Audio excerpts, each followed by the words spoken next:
நாக சைத்தன்யா சோபிதா கல்யாணம் பண்ண உடனே அத்தனை பேரு சமந்தாக்கு ஆதரவா அந்த பொண்ணை விட்டுட்டு இந்த பொண்ணு கல்யாணம் பண்ணிக்கிறேன்னு நாக சைத்தன்யாவை கழுவி ஊத்தாத நாளே இல்ல. இன்னைக்கு வரைக்கும் கழுவி ஊத்திட்டு தான் இருக்கிறாங்க.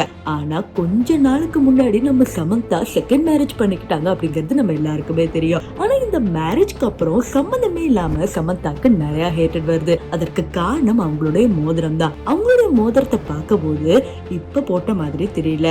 ஒரு வருஷத்துக்கு முன்னாடில இருக்கிற போஸ்ட்லயே மோதிரம் போட்டிருக்காங்க. 2019 ஃபேமிலி மேன் 2 சீரிஸ் ஆரம்பிச்சுட்டாங்க. 2022 இவங்க 2 பேரும் பிரியறாங்க.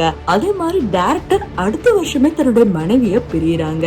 டைரக்டரும் மனைவியும் ரொம்ப சந்தோஷமா தான் இருந்திருக்காங்க. சமந்தாவும் ஒரு சில போஸ்டுக்கு அப்ப லைக் பண்ணிருக்காங்க. ஆனா அதன் பிறகு சமந்தா தான் பிரிச்சிருக்காங்க அப்படிங்கிற மாதிரி சொல்றாங்க. நிறைய பேர் சோபிதாவை என்ன சொன்னாங்கன்னா, நீ சமந்தாவோட மனசை உடைச்சிட்ட, வீட்டுல இருந்த ஒரு கூட்ட கலைச்சிட்ட அப்படிங்கிற மாதிரி பேசுறாங்க. ஆனா இன்னைக்கு நாக சைத்தன்யாவோட ஃபேன்ஸ் என்ன கேக்குறாங்கன்னா, அதே தானே சமந்தாவும் வீட்டை கலைச்சிருக்காங்க அப்படிங்கிற மாதிரி. இதையும் தாண்டி டைரக்டரோட முதல் மனைவி என்ன தெரியுமா ஸ்டோரி போட்டிருக்காங்க, desperate people to desperate things அப்படிங்கிற மாதிரி சொல்லிருக்காங்க. சோ இந்த மாதிரி ஸ்டோரி, இந்த கமெண்ட் நிறைய பேர் மக்கள் ரிசர்ச் பண்ணி போடுறத பார்த்தா நிஜமாவே சமந்தாவும் நாக சைத்தன்யாவுக்கும் இன்னொரு காதல் இருந்து அது 2 பேரும் கண்டுபிடிச்சனாலதான் பிரிஞ்சு போயிட்டாங்களா அப்படிங்கிற மாதிரி தாங்க மக்கள் பேசிட்டு இருக்காங்க. ஆனா இன்னும் நிறைய பேர் என்ன சொல்றாங்கன்னா, நாக சைத்தன்யா ஆல்ரெடி செம்ம அடி வாங்கியிருக்காங்க. எந்த ஒரு பிஆரே இல்லாம சமந்தாக்கு அனுதாபால இருந்தனால எப்பெல்லாம் போஸ்ட் போடுறாரோ அப்பெல்லாம் அடி வாங்கிட்டே இருப்பாங்க. ஆனா நாக சைத்தன்யா இந்த மொமெண்ட்காக தான் வெயிட் பண்ணிட்டு இருந்ததாகவும், அவங்க கல்யாண நியூஸ் தெரிஞ்சதுல இருந்தே சமந்தாவை வெயிட் பண்ணி ஒவ்வொரு அக்கௌண்ட்டுக்கு காசு கொடுத்து புதுசா ஒரு ரூமர்ஸை கலப்புறாங்க அப்படிங்கிற மாதிரி சொல்றாங்க.